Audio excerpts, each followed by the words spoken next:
Selamat malam. Kasus pembunuhan yang menjegal mantan Ketua Komisi Pemberantasan Korupsi Antasari Azhar bisa dibilang sebagai salah satu kasus kontroversial di negeri ini. Tidak saja karena Antasari pernah duduk menjadi pejabat penting di lembaga hukum, namun tak henti-hentinya berpolemik mendebatkan antara fakta dan rekayasa. Terlebih Antasari telah bebas dan mendapat grasi dari pemerintah. Bahkan Antasari diberi kesempatan bertemu khusus dengan Presiden. Benarkah kasus Antasari telah merembes ke wilayah politik? Itulah ulasan kami malam ini. Bersama saya Alvito Dinova Gintings. Anda menyaksikan AFD Now.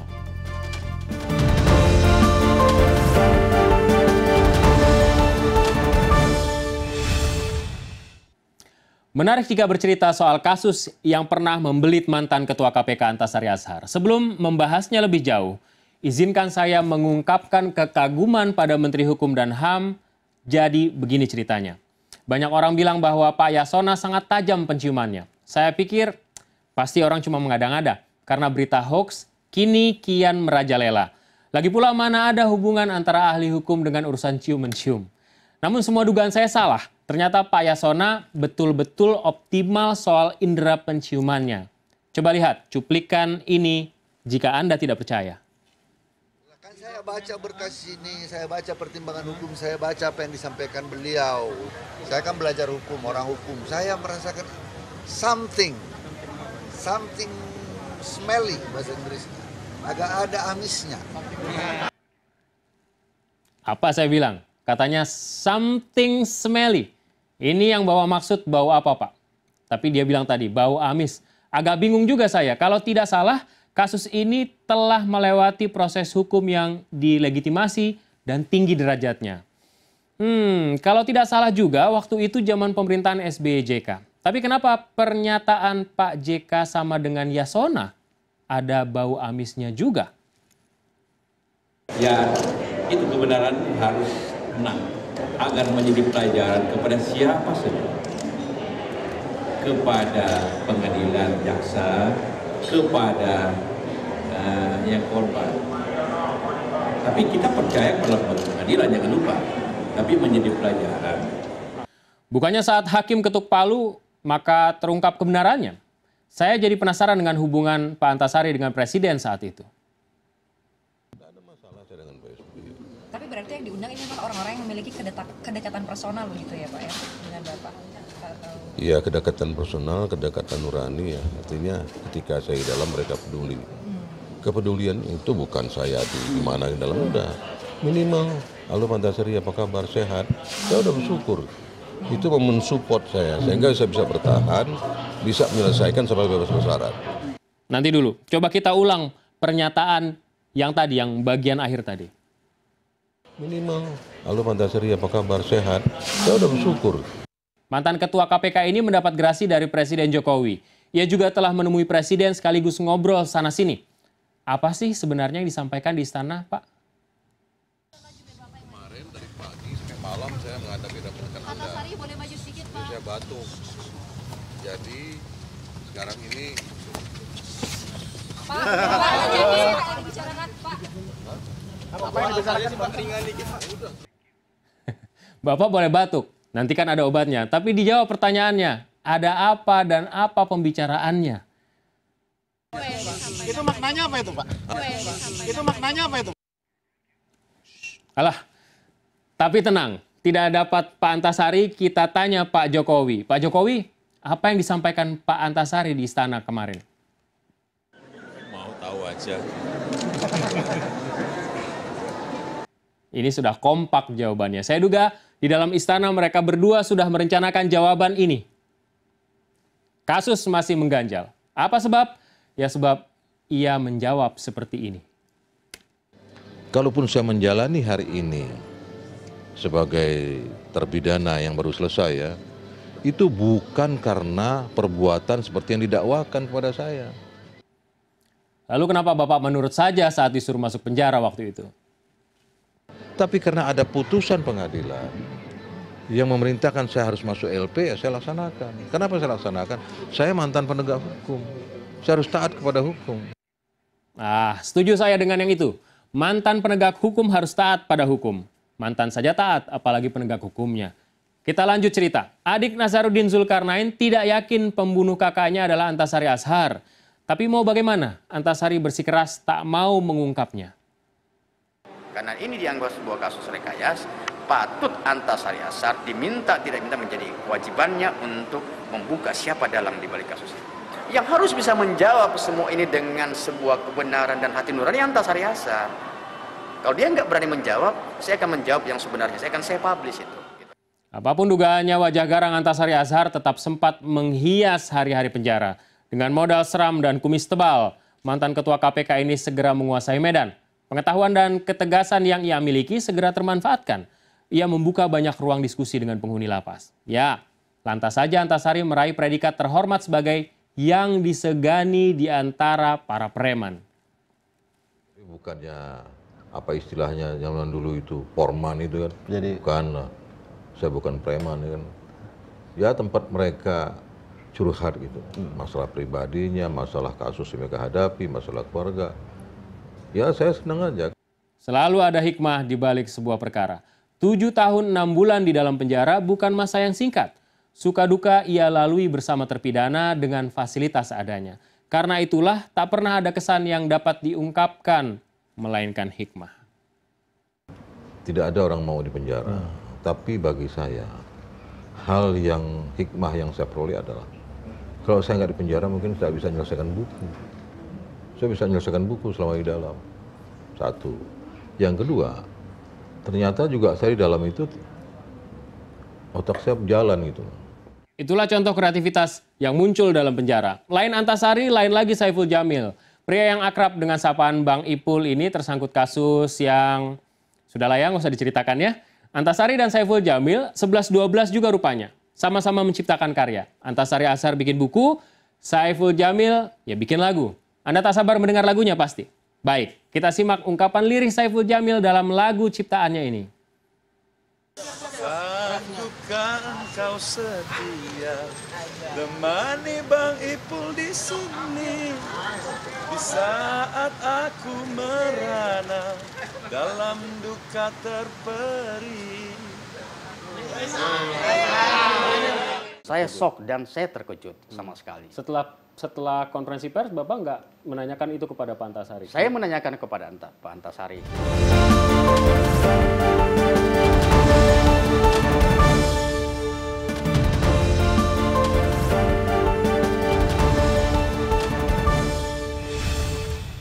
Kali ini saya berkesempatan berbincang dengan Andi Samsudin, adik dari Nazaruddin Zulkarnain, korban yang hingga saat ini masih belum diketahui siapa sesungguhnya yang menjadi penanggung jawab utama meninggalnya yang bersangkutan 8 tahun lalu ya Pak ya. Bagaimana keluarga kemudian menyikapi ini? Sudah ada perkembangan terbaru, Pak Antasari Ashar dibebaskan dari penjara dan kemudian mendapatkan gerasi. Dan kemudian punya keinginan untuk mengungkap secara jelas dan terang benderang tentang kasus ini. Bagaimana dari pihak keluarga menyikapinya? Kami dari pihak keluarga menyikapi bahwa Antasari punya kemauan, ya, keinginan untuk mengungkap secara terang benderang kasus ini. Ini sudah janji Antasari. Pada saat kami berkunjung ke LP, ke Pak Antasari sudah sampaikan bahwa dia akan mengungkapkan secara terang benderang kasus ini. Dan beliau sampaikan bahwa dia tidak ridho dan ikhlas untuk keluar dari penjara kalau tidak mampu mengungkapkan kasus ini. Gitu lah. Itu disampaikan oleh Pak Antasari. Posisi Pak Andi sampai sekarang masih sama seperti sebelumnya dan mungkin lebih kuat, bahwa yakin bahwa memang bukan Antasari Ashar yang menjadi otak terbunuhnya kakak kandung Bapak. Dari awal saya sampaikan punya keyakinan bahwa bukan Pak Antasari sebagai dalang di balik semua itu. Persoalan siapa dalang balik semua itu adalah Pak Antasari yang mengetahui. Nah, saya terus terang saja bahwa pihak kami dari pihak keluarga ini sama sekali menginginkan bahwa kasus ini harus terang benderang. Siapa pelaku yang menjadi dalang di balik terbunuhnya saudara saya. Karena ini sudah 8 tahun. Kasus yang sudah bergulir sebegitu lama ya, 8 tahun ini kan kenapa sampai tidak bisa tuntas? Ya. Nah, semua ini kan berpulang daripada kasus Pak Antasari itu sendiri. di mana Pak Antasari terlibat dalam kasus ini dengan terbunuhnya saudara saya. Yang jadi pertanyaan di sini adalah, kalau toh mau menghabisi seorang Pak Antasari Ashar, kenapa saudara saya harus menjadi tumbal korban pembunuhan gitu loh. Nah, ini harus ditarik benang merahnya. Bahwa kenapa sih saudara saya yang dibunuh? Ya. Pak Antasari berseteru dengan siapa? Kok saudara saya menjadi korban gitu loh. Ini menjadi sebuah pertanyaan besar bagi saya dan keluarga. Sekarang posisinya Pak Andi dan Pak Antasari bersisian untuk mengungkap. Sampai sejauh mana sepengetahuan Pak Andi? Prosesnya sudah sampai sejauh mana? Proses yang pengungkapan kasus ini adalah, ini kan menyangkut persoalan pertama adalah entry point masuknya itu adalah SMS. SMS ancaman. Ya, SMS ancaman. Jadi bahwa yang ada diduga dikirimkan oleh Antasari. Yang diduga dikirim dari Antasari ke almarhum. Ya. Nah, isinya itu berupa ancaman, maaf Mas, kita berdua saja yang tahu kalau misalnya masalah ini terblow up, tahu konsekuensinya. Jadi seolah-olah bahwa ada SMS ancaman yang dari Antasari ke almarhum. Nah, hal ini tidak pernah terbukti sampai dengan proses pengadilan, sampai dengan tingkatan pengadilan. Akhirnya tidak terbukti hal tersebut. Sehingga saya katakan bahwa keyakinan saya bahwa memang ini kasus ini adalah kasus ketidakyakinan saya terhadap Pak Antasari pelakunya gitu loh. Karena SMS saya tidak mampu diungkap. Pertanyaan siapa menjadi dalang di balik semua itu gitu loh. Itu yang jadi pertanyaan. Ini jadi pertanyaan besar. Hal SMS ini sudah ditindaklanjuti ke pihak kepolisian? Sudah ditindaklanjuti. Jadi itu tempo hari adalah Antasari sendiri yang melapor beserta pengacaranya ya pada tahun 2011 mengenai tentang SMS tersebut. Nah, setelah itu mengendap sampai sekian tahun tidak ada progres, sehingga pada saat itu sekitar 3 minggu lalu ya, saya inisiatif itu menelpon Pak Antasari untuk bagaimana kelanjutan ini, kasus ini. Ya. Nah, kami sama-sama lah ya ke Polda Metro menanyakan kepada penyidik bagaimana perkembangan kasus ini. Kita nggak mendapat jawaban apa-apa dari penyidik, sehingga pada saat itu kita balik, sehingga kita akan membuat suatu keinginan lagi untuk menanyakan kembali lagi peristiwa bagaimana sih mengenai masalah SMS itu. Itulah yang terjadi beberapa hari yang lalu. Iya. Apa hasil dari pertemuan itu? Hasil dari pertemuan itu ya jawaban daripada penyidik pada saat itu ya memang belum ada progres waktu di Polda Metro ya. Di Polda tidak ada progres ya. Sehingga saya terus mendesak Pak Antasari. Pak Antasari, ini menjadi tugas kewajiban Anda. Ya, bahwa bagaimana Anda harus menepati janji Anda untuk mengungkap. Karena Anda katakan bahwa pada saat keluar penjara nanti, Anda akan mengungkap siapa dalang di balik sebuah peristiwa terbunuhnya almarhum saudara saya. Bagaimana dengan bukti berupa pakaian yang dipakai oleh almarhum yang hingga saat ini tidak ditemukan, itu juga dikejar? Iya, termasuk itu pakaian. Karena pada saat almarhum peristiwa terjadi tanggal 14 Maret 2009, itu saya dapat informasi jam 5 sore waktu Makassar. Padahal kejadiannya itu jam 12. Lalu saya terbanglah ke Jakarta, langsung ke Rumah Sakit Mayapada. Memang pada saat itu kondisi almarhum itu sudah dalam keadaan telanjang, tidak memakai baju lagi. Jadi almarhum itu sudah semacam dibersihkan gitu loh ya, seluruh kepala-kepala itu sudah dijahit, sudah dipelontos gitu loh.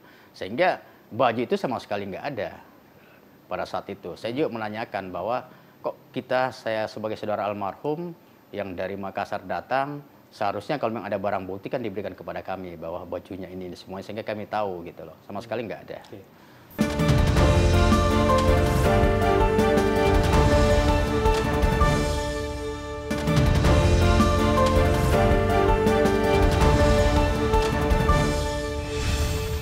Hal yang mengejutkan kemarin itu adalah setelah kali kedua Bapak datang ke polisi untuk menindaklanjuti kasus ini, digelar konferensi pers.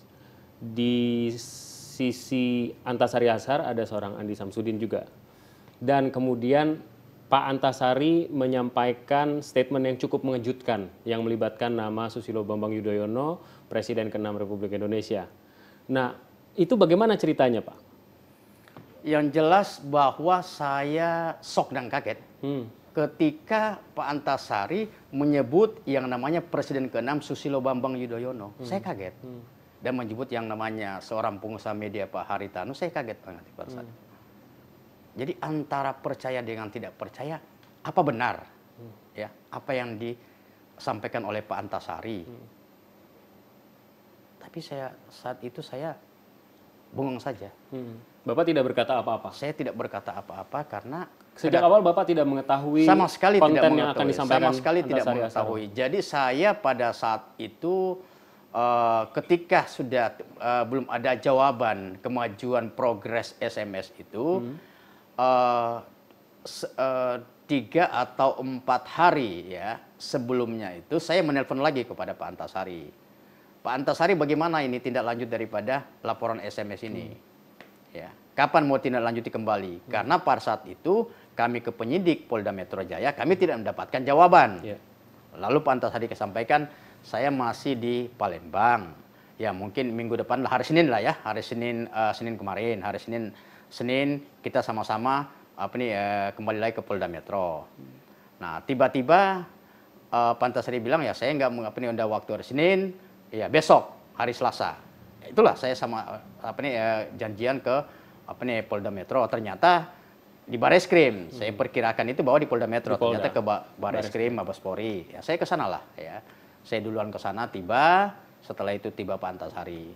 Nah, setelah itu adakan konferensi pers pertama dengan hal-hal mengenai kenapa sih kami ke Bareskrim Mabes Polri ini, apa yang mau ditindaklanjuti, itu sampaikan masalah SMS tersebut.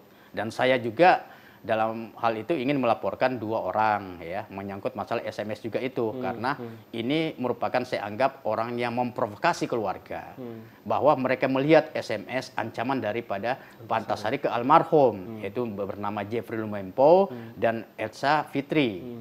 Nah, ini saya ingin melaporkan. Nah, itu saja kedatangan saya waktu ke Bareskrim Mabes Polri sih.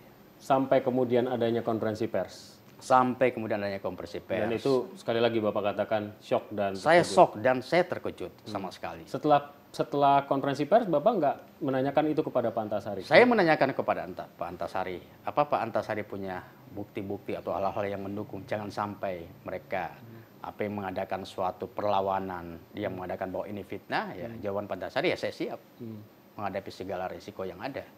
Ya, maksud saya gini, bahwa persoalan kasus ini jangan dikait-kaitkan dengan masalah-masalah yang lain. Ini harus kriminal murni. Bahwa kita harus Bapak nggak mau ini nggak mau gitu, nggak mau ke arah politik yang lain. Saya tidak inginkan karena kenapa? Saya nggak ada urusan dan nggak tahu persis, kenal saja dengan Pak SBY bersalaman pun nggak pernah.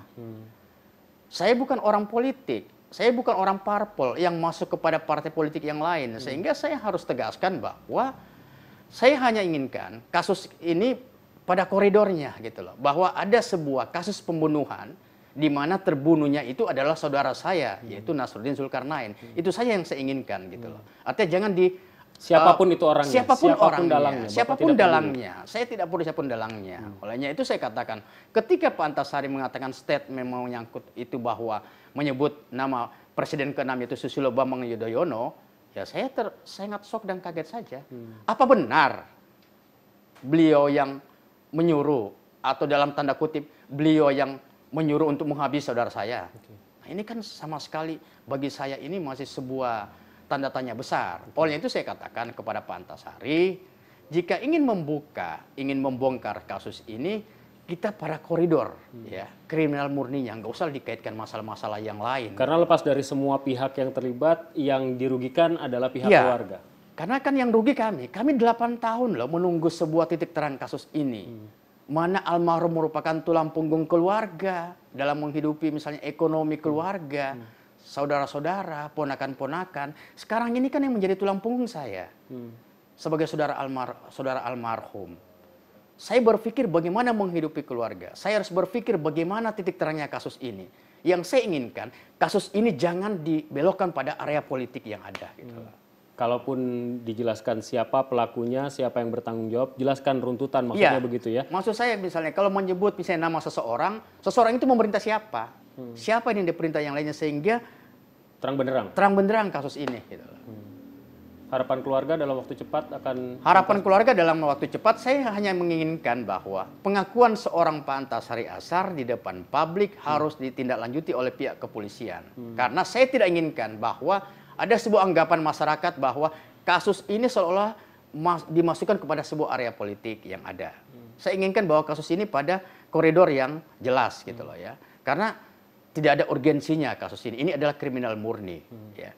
Saya membaca pemberitaan-pemberitaan di beberapa media yang ada bahwa ini sudah muncul dikaitkan dengan masalah-masalah politik, perseteruan-perseteruan. Saya nggak mau dalam hal itu gitu loh. Saya inginkan bahwa hanya satu, tuntaskan kasus almarhum Nasruddin Zulkarnain dan memperjelas kasus ini secara terang benderang gitu. Pak, melihat apa yang ada di atas meja dan perjalanan kasus ini selama 8 tahun, seberapa optimis Bapak bahwa kasus ini akan terbuka, akan tuntas dan benar-benar terang benderang? Saya ada kekhawatiran bahwa kasus ini setelah statement Pak Antasari misalnya ke depan kemarin ya, yang menyebutkan 2 nama tersebut, itu bahwa kasus ini akan tenggelam. Saya tidak inginkan demikian. Oleh itu saya katakan Pak Antasari, Anda harus bertanggung jawab dengan semua ini gitu loh ya. Bahwa statement itu adalah, biarkan statement Anda dengan yang Anda menyebut nama itu, tapi saya hanya menuntut bahwa bagaimana kasus ini terang benderang gitu loh. Saya tidak ada kesangkut paut dengan masalah-masalah tersebut, karena saya hanya inginkan kasus itu. Sekali lagi saya katakan bahwa kasus ini adalah kriminal murni, kasus yang dimana terbunuhnya saudara saya. Nah, untuk Pak Antasari misalnya menyebut nama-nama itu urusan Pak Antasari, bukan urusan saya gitu loh. Saya hanya domain masuk pada persoalan bagaimana menuntaskan kasus almarhum. Oke, setelah bertemu kemudian Bapak mengkonfirmasi statement itu, sudah ada komunikasi lagi dengan Pak Antasari untuk menuntaskan apa yang Bapak harapkan bahwa kasus ini akan diselesaikan dan murni kasus hukumnya saja? Gitu. Iya, saya ada berkomunikasi dan saya sampaikan kepada Pak Antasari, saya mohon kasus ini bahwa ini adalah kriminal murni, tidak usah diseret-seret kepada masalah-masalah politik yang lainnya, karena itu adalah kami tidak tahu ya persoalan-persoalan itu. Ya. Yang kami ingin tahu adalah bagaimana saya sebagai saudara almarhum memperjuangkan keadilan dan kebenaran dan terang benderangnya kasus ini gitu loh. Itu aja yang saya sampaikan kepada Pak Antasari. Pak, pihak keluarga ini kan menunggu 8 tahun. Apa keluh kesah mereka kepada Bapak? Dan bagaimana kemudian Bapak bisa mengupayakan harapan mereka? Keluh kesah sudah begitu banyak, kayak macam sesak lah ya. Apabila ya ibarat napas ini sudah sampai di leher ya. Kenapa keluh kesahnya keluarga itu termasuk ibu saya ya, yang sampai saat ini ibu itu masih sakit terus-menerus semenjak peristiwa itu. Dan kemarin baru keluar opname, sehingga sempat ibu menyampaikan kepada saya, jaga keselamatan Anda, jangan Anda mau diperalat oleh orang-orang. Yang Anda harus inginkanlah bagaimana kasus terang benderang saudara Anda ini, ya berjuang pada area situ saja. Nah, doanya ibu itu katakan ya, ibu selalu berdoa untuk saya, ya karena bagaimanapun sekali lagi saya sampaikan bahwa almarhum itu dulu adalah tulang punggung keluarga, ya. Yang dimana kami mempunyai saudara 6 orang, ya, dan juga membiayai saudara-saudara dan ponakan-ponakan, mensekolahkan. Nah sekarang beban itu ke saya, sehingga itu ya saya hanya menginginkan bahwa di Republik Indonesia ini masih bisa melihat bahwa ada keluarga yang menanti keadilan gitu loh, dan terang benderangnya kasus ini, sehingga kasus ini bisa terang benderang gitu loh. Siapa sih sebenarnya dalang dibalik semua terbunuhnya saudara saya. Itu saja yang kami inginkan. Pak Andi, terima kasih atas waktunya. Kami doakan agar upaya Bapak dan keluarga bisa terpenuhi dan tercapai. Amin. Terang benderang, Pak ya. Kami juga minta dukungan seluruh masyarakat agar kasus ini bisa terang benderang. Baik. Sesaat lagi kami akan berbincang dengan Antasari Ashar dan juga Amir Samsudin, juru bicara dari Partai Demokrat. Sesaat lagi.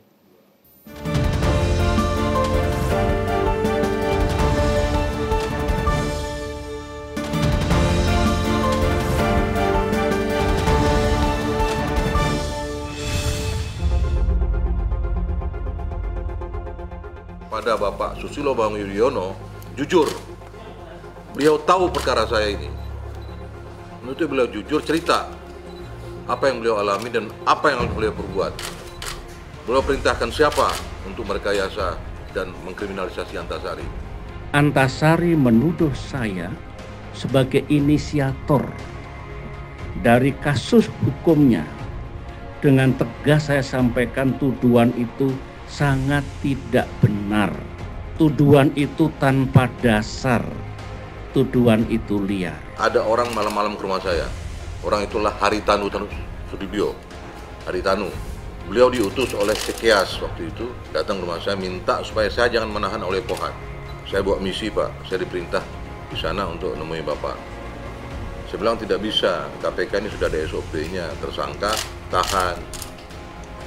Waduh Pak, katanya, saya mohon betul lah, karena bagaimanapun nanti ya keselamatan Bapak, bagaimana? Saya berharap, bermohonlah, ungkap semua fakta, data, dan kebenaran dengan gamblang. Saya kira para penegak hukum yang memproses kasus Antasari masih ada semua. Penyelidik dan penyidik kepolisian masih ada. Mantan Kapolrinya masih ada. Mantan Jaksa Agungnya masih ada. Pemutus tuntutan majelis hakim saya kira juga masih ada.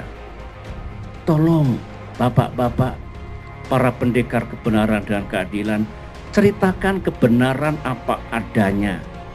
Jangan takut, biar rakyat Indonesia semuanya tahu apa yang terjadi atas almarhum Nasruddin dulu.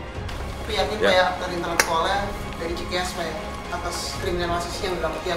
Kata Haritanu Sudibyo. Saya hanya mengulangi kalimat dia. Saya yang tidak terkait sama sekali, apalagi terlibat, dituduh secara sadis. Maka sekali lagi, ungkap, buka, dan beberkan keseluruhan kasus pembunuhan almarhum Nasruddin yang melibatkan Antasari.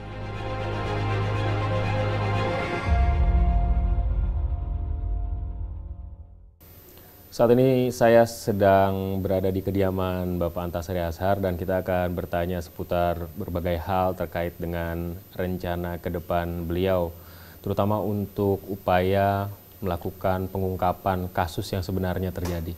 Pak Antasari, Bapak sudah ketemu Presiden kemarin dan sudah juga ke Polda Metro Jaya. Apa progres dari langkah-langkah strategis Bapak ke depan? Saya tidak ada progres khusus ya, langkah-langkah strategis, mengalir aja lah. Mengalir aja, toh saya kan mantan narapidana. Jadi saya tahu hak dan kewajiban. Sekalipun saat ini status saya sudah clear, tidak lagi bersyarat. Tapi pembelajaran kejadian kemarin itu yang terbaik untuk saya adalah ya mengalir aja lah.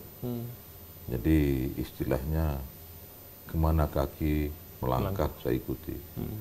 Tapi Bapak kan mengatakan setelah saya mendapatkan gerasi, artinya benar-benar dipulihkan gitu ya statusnya, baru saya akan mengungkap apa yang terjadi pada diri saya. Oh iya, jadi begini, kan gerasi diberikan, nah, tentunya kan saya harus tanggung jawab dong. Tanggung jawabnya apa? Bahwa memang betul wajar gerasi itu diberikan dengan cara aja pemulihan nama baik. Nah, itu yang saya lakukan adalah saat ini upaya untuk mengungkap kebenaran itu. Karena dari kasus saya yang ada kan beberapa kejanggalan. Nah, berangkat dari beberapa kejanggalan itulah saya coba untuk mengungkap. Kejanggalan apa yang paling Bapak rasa sesuatu yang mengatakan bahwa ini memang didesain untuk membuat saya masuk ke dalam penjara? Bukan hanya membuat saya masuk penjara, percepatan. Dicepatkan saya masuk penjara. Sebagai contoh, publik semua tahu saya pikir. Saya ulangi lagi bahwa saya dinyatakan sebagai tersangka itu tanggal 4 Mei 2009. Kalau mau jamnya jam 1 siang. Nah, sementara saya dicekal tanggal 1 Mei.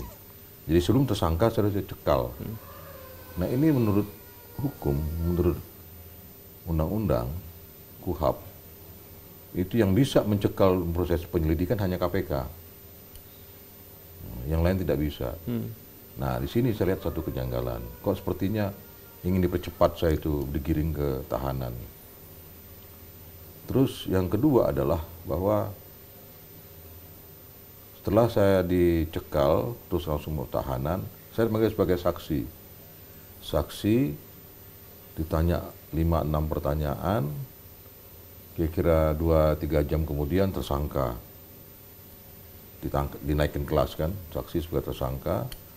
Terus jam 4 sore langsung giring ke tahanan pada hari itu juga.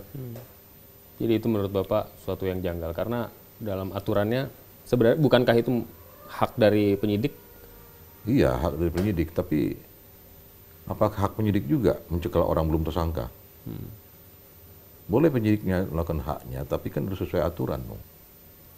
Pak, gerasi yang Bapak ajukan di pemerintahan sekarang ini bukan gerasi pertama. Gerasi sebelumnya juga sudah Bapak sampaikan. Nah, ini yang saya luruskan bahwa waktu saya ajukan 2015, waktu itu adalah gerasi sama dengan gerasi sekarang. Cuman pada waktu itu kita ada kendala. Kendalanya undang-undang yang mengatakan bahwa gerasi baru bisa diajukan setelah 1 tahun inkrah. Sehingga gerasi saya tidak diterima. Atas dasar itu, saya ajukan uji materi terhadap pasal yang mengatakan 1 tahun setelah inkrah. Karena hemat saya, gerasi ini kan upaya warga negara mencari keadilan. Sehingga tidak perlu dibatasi.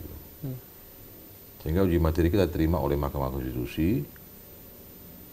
Saya limpahkan lagi apa yang sudah saya pernah limpahkan. Jadi tidak 2 kali, tidak. Kelanjutan aja.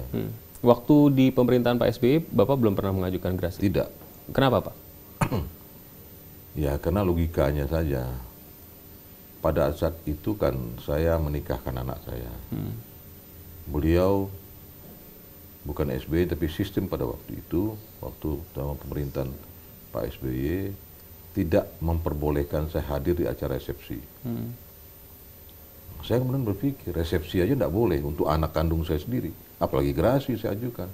Sehingga saya ajukan gerasi. Apa Bapak juga tidak yakin dengan kalau misalnya dia pasti ditolak. Oke. Nah, sebenarnya apa sih Pak kalau misalnya Bapak melihat dalam perjalanan waktu begitu ya dan sekarang-sekarang ini, di mana letak sesungguhnya kejanggalan dari kasus Bapak? Ada apa sebenarnya? Apa yang kasus sendiri sebenarnya segini. Yang sedang saya teliti sekarang ini adalah ketika tanggal 4 Mei saya ditahan, apakah sudah ada bukti? Karena waktu itu peluang untuk mengajukan pra peradilan kan belum ada. Nah, saya akan melihat nanti secara mendalam SMS yang diduga saya mengancam korban itu yang menjadi kekuatan untuk menarik saya dalam kasus ini adalah apakah dibikinnya sebelum 4 Mei atau setelah 4 Mei. Kalau ternyata setelah 4 Mei berarti nggak benar dong. Ya kan? Berarti tahan dulu baru cari alat bukti. Karena apa? Sekalipun sebelum 4 Mei atau setelah 4 Mei, ternyata memang menurut ahli dalam persidangan tidak ada SMS saya itu. Diduga SMS itu dilakukan oleh orang lain mengatasnamakan saya. Bapak melihat bahwa ini semata-mata, kan begini, Bapak menjabat sebagai Ketua KPK. Dan Ketua KPK itu adalah, posisi sentral yang penting lah terkait dengan banyak kasus yang ditangani KPK tentu saja. Apakah ada hubungannya, kalau misalnya memang benar Bapak merasa Bapak dijebak dalam kasus ini, ada hubungannya dengan kasus-kasus yang Bapak tangani? Yang menilai itu sebetulnya yang terkait ya. Saya kan sedang menunggu hasil audit BPK terhadap Bank Senturi. Yang kedua adalah pada waktu itu saya sedang pull data untuk mengungkap lagi sisa perkara LBLBI. Kenapa saya katakan sisa? Yang diusut, yang sudah diusut oleh kejaksaan itu berjumlah kerugian negara 156 triliun. Itu pada bank swasta. Pertanyaan saya adalah 404 64 triliunnya kemana? Itu diberikan kepada bank plat merah, bank pemerintah. Belum ada diusut. Nah, saya mau ngusut ke sana. Kenapa kemudian pertanyaan saya mengusut ke sana? Karena dampak daripada obligasi rekap pada waktu itu terhadap bank pemerintah, sampai hari ini di APBN masih tercantum 50 triliun hutang yang harus kita bayar bersama semua. Termasuk tukang beca, tukang gado-gado, semua termasuk kita lah sampai presiden. Nah, saya berupaya untuk mengurangi itu, untuk mengusutnya. Dan yang ketiga, yang paling dekat dengan masa penahanan saya adalah IT KPU. Apakah dua kasus itu menurut Bapak yang ada kaitannya dengan dijebaknya Bapak dalam kasus ini? Saya kira kalau menurut saya itu nanti subjektif ya. Tapi itu yang terdekat. Kalau kita pakai teori hukum sebab akibat ya, itu yang terdekat ya. Kok kayak sepertinya, kenapa saya dipercepat masuk penjara? Kenapa tidak suruh menyelesaikan kasus dulu, baru saya dipenjarakan? Posisi Bapak sekarang mendapatkan gerasi dan kemudian diterima oleh Presiden, itu bagian dari proxy war politik antara dua kekuatan. Bapak muncul dalam debat kedua, itu juga bagian dari cywar, hubungannya juga dengan politik. Bagaimana tanggapan Bapak soal itu? Saya kira berlebihan ya. Inilah posisi saya sekarang. Ketika saya diam, orang mempolitisir kondisi itu. Jadi saya harus bagaimana? Saya hadir sebagai warga negara, saya bukan warga DKI, saya warga Banten. Hadir dalam debat, saya kira ingin tahu seperti apa debatnya. Kenapa? Konteks materi debat malam itu ada kaitan dengan tugas dari KPK pada waktu itu. Reformasi birokrasi, pelayanan publik. Jadi saya ingin tahu sejauh mana pemahaman mereka, para calon ini terhadap kondisi itu. Tapi Bapak masuk diundang oleh PDI Perjuangan atau bagaimana? Saya diundang oleh teman yang dapat undangan malam itu. Dia ajak saya. Saya punya undangan lebih. Pak Antasari mau ikut nggak nonton debat? Saya bilang saya warga Banten. Loh, untuk menambah pengetahuan aja dia bilang. Karena Anda sudah lama di dalam. Biar lihatlah suasana. Saya pikir ya boleh juga. Saya hadir. Saya mendapatkan informasi dari media bahwa Bapak menurut media menurut media bahwa Bapak jelas, akan bergabung paling tidak beraktif di dunia politik setelah ini. Gitu. Kalau menurut media kan jelas. Kalau menurut kabar-kabar tadi saya bingung. Kabar sekarang kan banyak kabar hoax dan segala macam. Nah, kalau diaktif di politik sih saya kira, saya emang dari dulu sejak mahasiswa itu bergabung di Gerakan Mahasiswa Nasionalis Indonesia. Nah, saya lihat teman-teman saya dulu, baik junior saya dan sama tingkatan dengan saya pada waktu itu, banyak bergabung di salah satu partai yang sama garis politiknya. Nah, kalau suatu ketika memang saya ikut mereka gabung, apa salahnya? Jadi memang ada rencana ke sana? Rencana ada, rencana gabung partai politik ada, rencana menjadi dosen ada. Banyak rencana, karena orang bebas. Tapi yang mana nantinya, yang konkretnya saya belum tahu. Baik Pak, terima kasih atas waktunya. Selamat dan sukseslah mudah-mudahan atas apa yang Bapak upayakan untuk memperoleh keadilan. Iya, saya ingin seperti itu. Artinya kebenaran itu terbuka nantinya. Sehingga gerasi yang diberikan Presiden juga jadi pas gitu. Terima kasih Pak.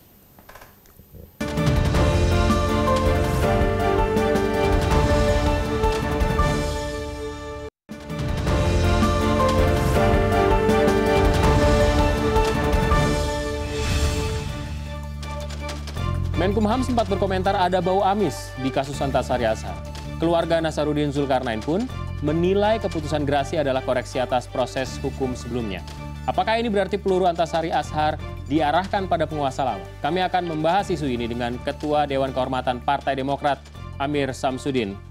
Pak Amir, bagaimana Pak Amir dan barangkali secara umum Pak SBY dan Demokrat melihat gerasi yang diberikan pada Antasari Azhar? Yang gerasi terakhir gerasi itu sesuai dengan undang-undang memang kewenangan daripada presiden. Walaupun tentunya tidak terlepas daripada diperlukannya juga membaca dan mempertimbangkan masukan atau saran dari Mahkamah Agung, Jaksa Agung dan juga Menteri Hukum dan HAM.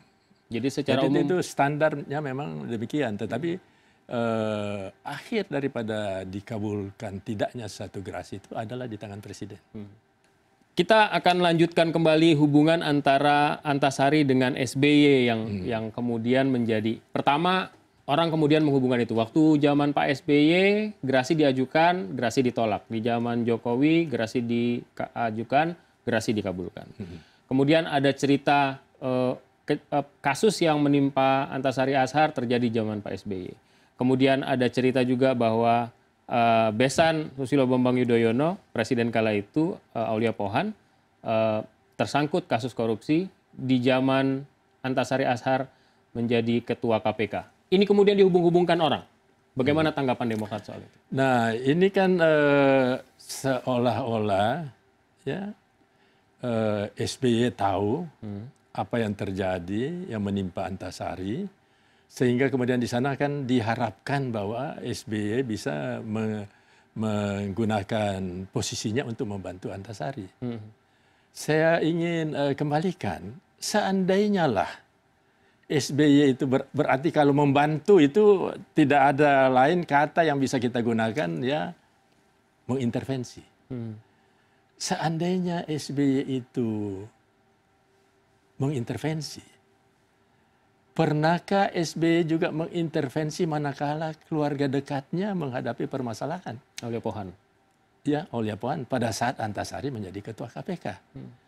Kenapa SBY cenderung untuk tidak melakukan intervensi? Karena SBY ingin menjaga wibawa dari KPK. Kita punya KPK yang sangat berwibawa, yaitu yang KPK yang pertama di bawah Taufikur Rahman Ruki. Dan Antasari bahkan itu dianggap berwibawa. Karena apa ya? Sepanjang ingatan saya, SBY itu tidak pernah sekalipun mencoba mencampuri, memanggil ketua KPK, mengajak rapat, apalagi menteri-menteri ya, presiden saja tidak melakukan itu. Atau mengajaknya ketua KPK ikut di dalam rombongan kunjungan ke luar negeri. Sangat menjaga jarak itu ya. Sehingga saya ingin kembalikan saja pertanyaan itu kepada saudara Antasari. Kenapa SBY tidak turun tangan mengintervensi Antasari ketika Aulia Pohan? Ketika keluarganya sendiri pun dia tidak lakukan. Lagi pula prosesnya proses dari saudara Antasari ini, proses hukumnya boleh dikatakan sudah diperiksa ya oleh 18. Kalau kita berasumsi setiap kali majelis itu 3 orang, itu sudah 18 hakim yang mulai dari persidangan tingkat pertama, tingkat pengadilan negeri, tinggi, kasasi, PK 3 kali. Dan biasanya sebelum masuk ke PK masih diperiksa dulu di masing-masing pengadilan negeri, ya kasusnya, kelengkapan kasusnya itu ya. Jadi sudah 18 hakim, ya apakah di antara hakim itu ada yang pernah melakukan dissenting? Tidak jelas daripada saya. Lebih daripada itu, bahkan tuntutannya itu tuntutan maksimal kepada pelaku-pelaku daripada peristiwa terbunuhnya Nasaruddin itu. Ya, tuntutan maksimal itu adalah tuntutan mati pada saat itu ya. Sedangkan kita tahu saudara Antasari ini adalah sebetulnya dari korps kejaksaan sendiri. Ya, tetapi untunglah bahwa kemudian vonisnya itu tidak sesuai dengan apa yang mungkin nggak soal dituntut. Cerita soal intervensi ini jawabannya seperti ini. Kalau kejaksaan di bawah presiden langsung, sementara KPK adalah lembaga independen yang secara langsung tidak ada seharusnya peran presiden ke situ. Ya, saya kira bisa juga seperti itu ya. Tetapi kendati pun di kejaksaan saya kira presiden sekalipun tidak pernah itu mencoba mengintervensi. Sepanjang ingatan saya kebetulan menjadi pembantu presiden kurang lebih 4 tahun dan tidak pernah beliau menitip-nitipkan ini dan itu ya, tidak pernah sama sekali. Kalau cerita soal bahwa ini kan terakhir Pak Antasari juga cerita sudah pernah menyampaikan kasusnya kepada SBY dan minta agar Pak SBY bisa melindunginya, dan itu kemudian tidak ditanggapi katanya. Saya tidak pernah tahu itu. Tetapi saya kembali saja kepada yang saya katakan tadi di awal diskusi ini, SBY memang bukan orang yang gampang untuk mengintervensi kasus-kasus apalagi yang sifatnya hukum ya, karena kelihatannya beliau tidak ingin mengambil risiko bahwa hal itu akan menjadi bumerang bagi dirinya. Apakah Pak Amir sebagai elit partai melihat ada nuansa politis di balik semua cerita Antasari sekarang ini? Nah, justru itulah yang saya bingungnya, bahwa memang ada satu style politik sekarang ini, kelihatannya barang siapa bisa galak, ya bisa melestarikan kebencian kepada SBY, kelihatannya dia itulah yang akan diberikan peluang untuk mendapatkan jalan. Tetapi bagi seorang Antasari kan dia akan merintis karirnya ke politik. Saya kira tidak perlu dia tergoda dengan style seperti itu. Tidak usah, karena dia punya hak dan dia bisa saja berpolitik dengan baik. Ya, sehingga karena dia caranya mengaitkan selalu masalahnya, tidak dikabulkan gerasi, tidak dibela dan sebagainya, itu adalah dosa seorang SBY.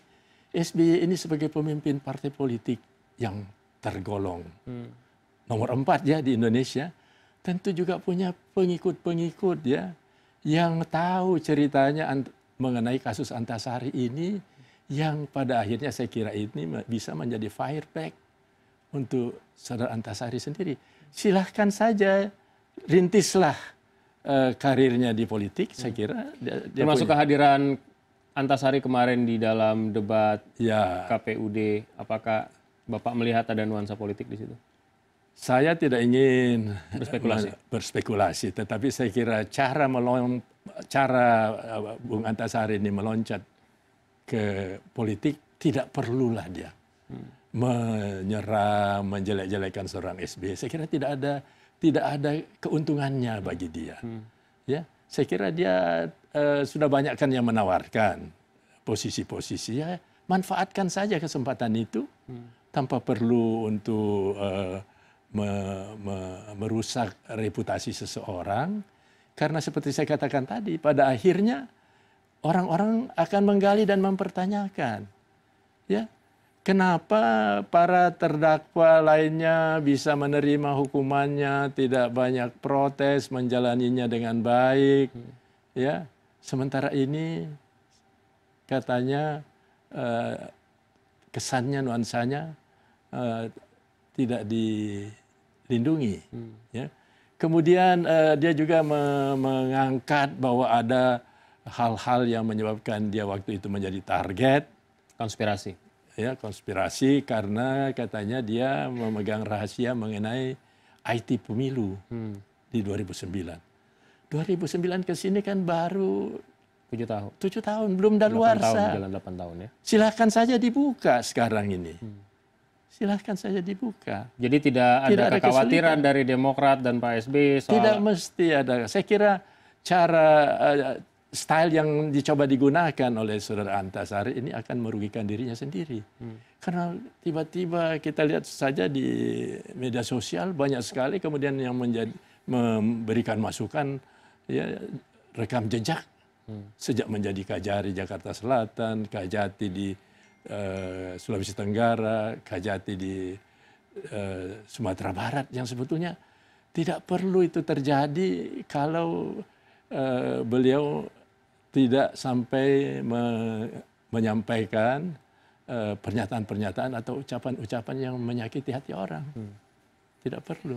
Orang kan sekarang jadi siapa Antasari itu, jadi banyak yang memberikan informasi. Saya kira bagi seorang yang ingin merintis karir politik, ini merugikan dirinya. Dan sebenarnya banyak juga pertanyaan orang yang muncul dari umpan yang disampaikan oleh Antasari, yang mempertanyakan apakah benar ada konspirasi, apakah konspirasinya tingkat tinggi, apakah kemudian ini Cikeas berhubungan dengan kasus ini? Kalaulah ada konspirasi seperti saya katakan tadi, ini kan hanya karena merasa tidak turun tangannya SBY itu membantu dia di dalam saat dia menghadapi persoalan, lantas itu dianggap konspirasi.